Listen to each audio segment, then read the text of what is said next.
Ex-wife's wedding destroyed by her boring ex.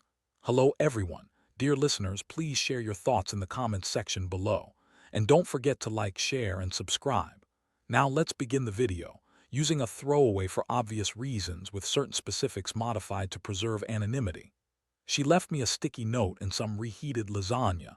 Nothing dramatic, no tears, just her handwriting. Someday, you'll meet someone who matches your rhythm. Next to it, a casserole dish still covered with foil from the night before. That was 4 years ago. Now, I'm holding a handmade wedding RSVP with gold embossed letters that read, "Carter and Parker request the honor of your presence." My name's on the RSVP line, but it feels more like she's inviting me to a book club than to witness her tying the knot again. Instead of the grand reveal of her new chapter, she wants me to see her in white, to sit quietly in the back pew and marvel at what she's traded up for. Little does she know, this isn't her stage anymore. I filled out the RSVP gladly attending, no +1, because I didn't need any distractions. Always thought silence was a sign of weakness, that walking away without slamming the door meant I was boring. But silence carries weight, it makes people want to lean in and fill it. She'll find out soon enough. I booked my flight under my middle name, rented a car in a town 2 hours away, even bought a new pair of shoes, though I won't be breaking them in before the big day. She built her stage, I'll let her take the spotlight. And maybe, before we go further, I've got a small favor to ask. If you've come this far, know that most viewers haven't even clicked that subscribe button yet. We're building something real, raw, sharp. Your one click can help us reach that first 10 subscribers. It's not just about numbers, it keeps us motivated to dig deeper into these stories. Thanks for that. Now back to, it's funny, she always hated how I folded my shirts, said I was obsessed with neatness. That day she left in such a rush. She didn't notice the storage unit key hidden inside her old jewelry box or the ledger I'd moved to the garage.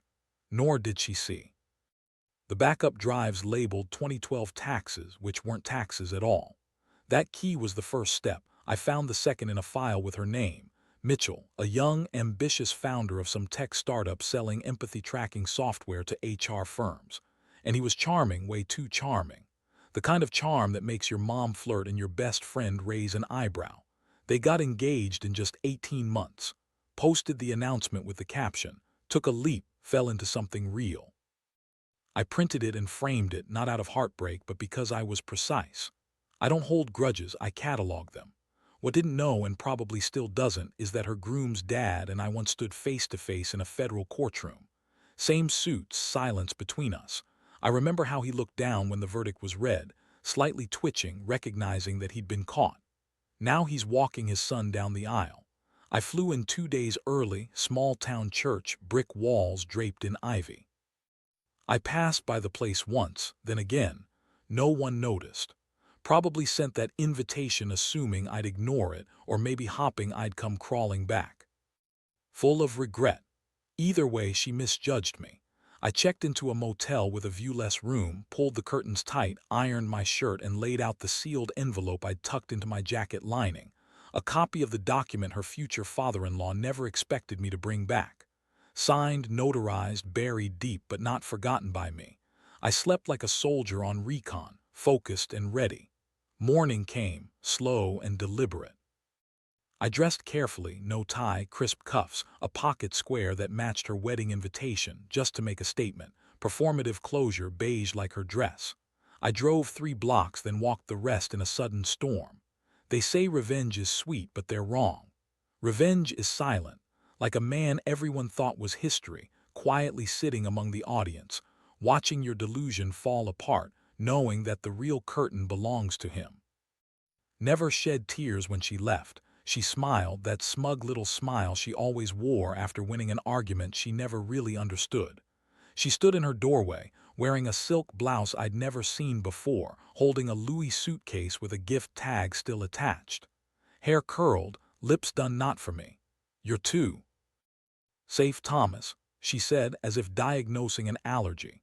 She wanted passion, not spreadsheets. I stared at her towering heels. "Hurt her arches," she said.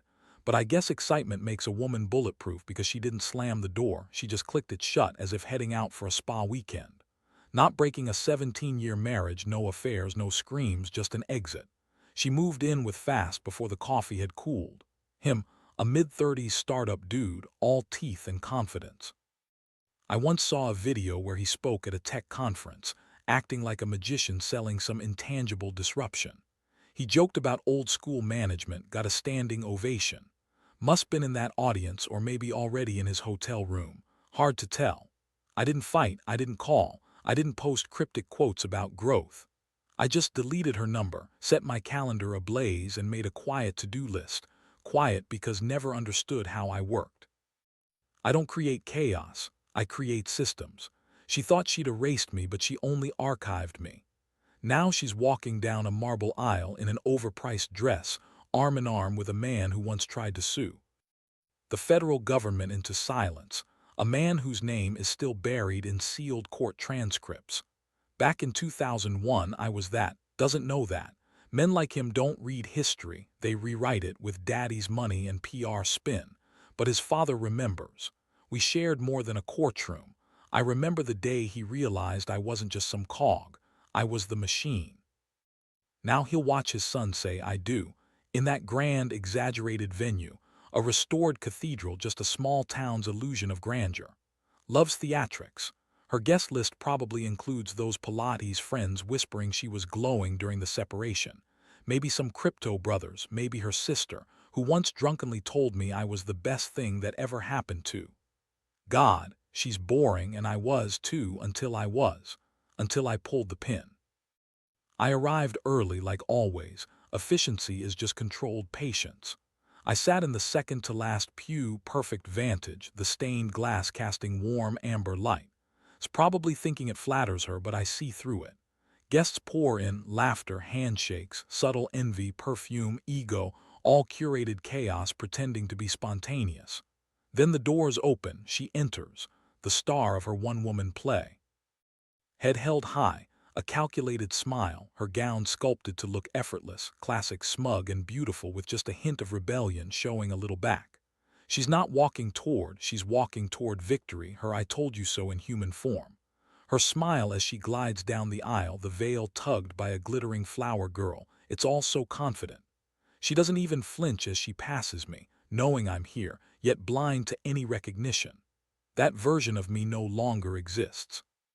The man in the front row's father, Charles Malden, is sitting stiff, holding the program like it's some secret stock tip.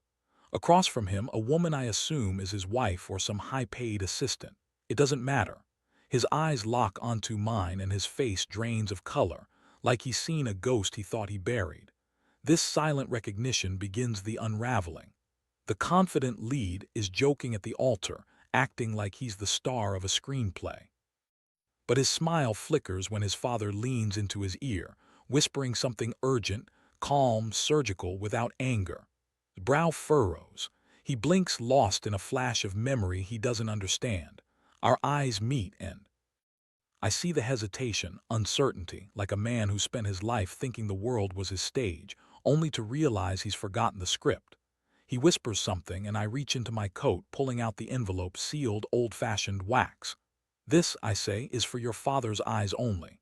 Read it privately, then decide if you still want to go through with this. Makes no move. Instead, Charles swiftly snatches the envelope, staring at me as if I'm a ghost, something he thought he'd buried forever. No words, just ripping open the seal, reading. His face goes pale, the pupils shrink, a vein pulsing on his forehead, a countdown of secrets exposed. When he's finished, he passes the papers to slow, reverent, like holding a detonator. Reads silently, then lifts his gaze, at still frozen in her statue pose, practicing her perfect wedding image. He doesn't yell or cry, he simply says clearly, "You need to sit down." Silence falls again. Trembling, subtle, silent, like a man realizing the trap he's been stepping in all along. He looks at me like he's trying to recall a bad dream. "Do I know you?" he asks, voice steady but betrayed by his. Body clenched, hands, shoulders hiked as if trying to stay upright on a ship listing hard left. I stand slowly, giving him the full view. "No," I reply, "but your father does." I hold out the envelope, slow and heavy as a verdict. You'll want to open this privately, then decide if today still matters. Glances at his father, who's already storming toward a side room, snatching the envelope like it might explode. No words, just that familiar corporate mask, calm, backed by panic. Hesitates. "What is this?" he asks. I don't answer immediately. Instead, I turn and walk away, leaving the church. As I do, I glance back briefly, the altar where she built her fantasy, her final middle finger to our past. That grand show, that victory lap, collapses in silence as I step outside. Cool air hits me, an accomplice, and then the footsteps behind, Charles Malden with the envelope still under his arm, a verdict. "You never forgot," he mutters, voice tired, not mocking, just exhausted. I reply softly, "No, I forgave. That's why I came. Not for revenge, not for rage. I didn't come to gloat, to shout, or make a scene.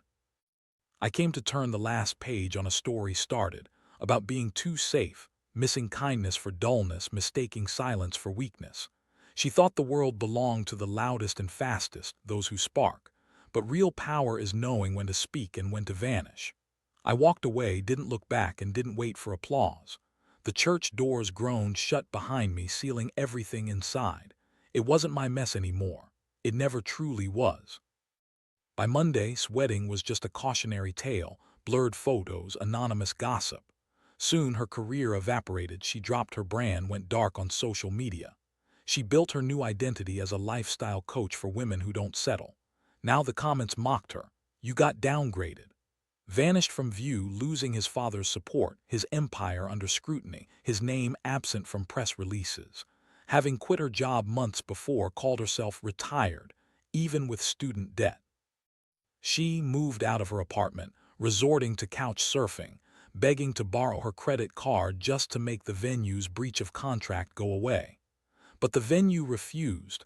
They sued for breach of contract, deposits, damages. Not on the paperwork. Only, and he stopped answering her calls. She spun the story into mutual understanding, better as friends, the timing just wasn't right. But the city's social memory is long, chomping at the bit to remind. By Friday, she sent me a message, one lonely line, no emojis, no punctuation. "What did I ever do to you to deserve this?" I stared at it, her audacity to pretend ignorance, to act like leaving me for someone richer and flaunting it was just innocent. I didn't reply. Silence is what made all this happen, and silence would finish it. That last time I saw her, it was raining, not cinematic, just a steady drizzle muffling the city, softening the skyline.